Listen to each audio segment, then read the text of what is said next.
তুচ্ছ ঘটনাকে কেন্দ্র করে রাজধানীর ধোলাইখালে জগন্নাথ বিশ্ববিদ্যালয়ের শিক্ষার্থীদের সাথে এলাকাবাসীর সংঘর্ষের ঘটনা ঘটেছে। এতে বিশ্ববিদ্যালয়ের 5 শিক্ষার্থী সহ 7 জন আহত হয়েছেন। হাসপাতালে চিকিৎসাও নিয়েছেন তারা। এ ঘটনায় অভিযুক্তদের আইনের আওতায় আনা হবে বলে জানিয়েছে পুলিশ।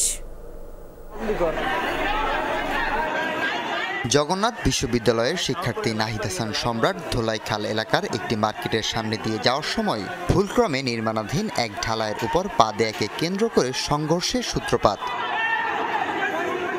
নির্মাণাধীন ঢালাইয়ের উপর পা দিলে স্থানীয় কয়েকজন তাকে ধাক্কা দেয়। শুরু হয় বাকবিতণ্ডা।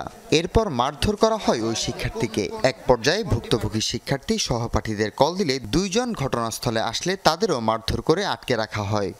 আমরা চাইতে গেছি, আমরা কেন মারলেন? আমরা চাইতে গেছি, ওনারা গলির 2 সাইডে গেট আটকায় প্রায় 500-এর মতো লোক ওরা প্রথমে আমাদেরকে মারছে। মারার পর আমরা ছত্রভঙ্গ হয়ে গেছি। তখন শুনতে পাই যে আমাদের একজন ভাইরা ওরা আটকায় রাখছে, ওর নাম হাবিব। পরে আমরা গেছি ওরা ছুটাইতে। বোতল নিয়ে আমাদের আমরা প্রায় 200 জন ওখানে শান্তপূর্ণভাবে দাঁড়িয়েছি। ওই অবস্থায় আমাদের উপর উনি এসে হামলা করে। শিক্ষার্থীদের অভিযোগ, বিশ্ববিদ্যালয়ের ছাত্ররা ঘটনার প্রতিবাদ জানালে স্থানীয় যুবদল নেতা শহীদুল হকের নির্দেশে তাদের উপর হামলা করে স্থানীয়রা। এদিকে এলাকার বাসিন্দাদের অভিযোগ, শিক্ষার্থীরাই বরং কয়েকটি বসতবাড়ি ও ক্লাবে ভাঙচুর চালায়। এলাকার একটি গলিতে তৈরি করে বিশৃঙ্খল পরিস্থিতি। ড্রেনের উপরে যে ঢালাই, সেই ঢালাইটা দেওয়ার কাজ চলতেছিল। তো ভুলে আর কি এই ঢালাইয়ের উপর পা দেয়। তো পা দেওয়ার ফলে ওই ঢালাইয়ের যে কন্ট্রাক্টর ছিল সে এবং স্থানীয় যুবদলের পরিচয় দেওয়া একজন লোক এবং স্থানীয় আশেপাশের যে আছে তার নাম জানা গিয়েছে শহীদুল। তো তারা মিলে তার উপর চড়া হয়। আমরা ঢোকার পর উপর থেকে ইট পাটকেল এবং গরম পানি এবং পেপসির বোতল, যে কাচের বোতলগুলো, ওইগুলো অজরে মারছে। আপনারাও মারছেন, ওনারাও মারছে।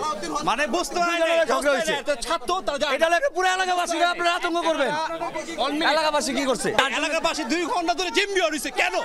আমরা কি দেশের নাগরিক না? আমরা দেশের নাগরিক, আমরা জনগণ। আমরা পুরো ঘটনায় অভিযুক্তদের আইনের আওতায় আনা হবে বলে জানিয়েছে পুলিশ। আমাদের এখানে অফিস যে পুলিশ বা যারা আছে, আমরা যারা আছি, আমাদের আরও কিছু ফোর্স আসতেছে। এরপরে আমরা ওনাদের অভিযোগের প্রেক্ষিতে যে অভিযোগগুলো আছে সেগুলো আমরা ব্যবস্থা নেব। সংঘর্ষে আহত 5 শিক্ষার্থী ঢাকা ন্যাশনাল মেডিকেল কলেজ ও মিটফোর্ড হাসপাতালে চিকিৎসা নেন। পরে রাত 4টার দিকে বিশ্ববিদ্যালয় প্রক্টর ও পুলিশের আশ্বাসে ক্যাম্পাসে ফিরে যায় শিক্ষার্থীরা। হাসিবুল করিম বিজয়, যমুনা নিউজ, ঢাকা।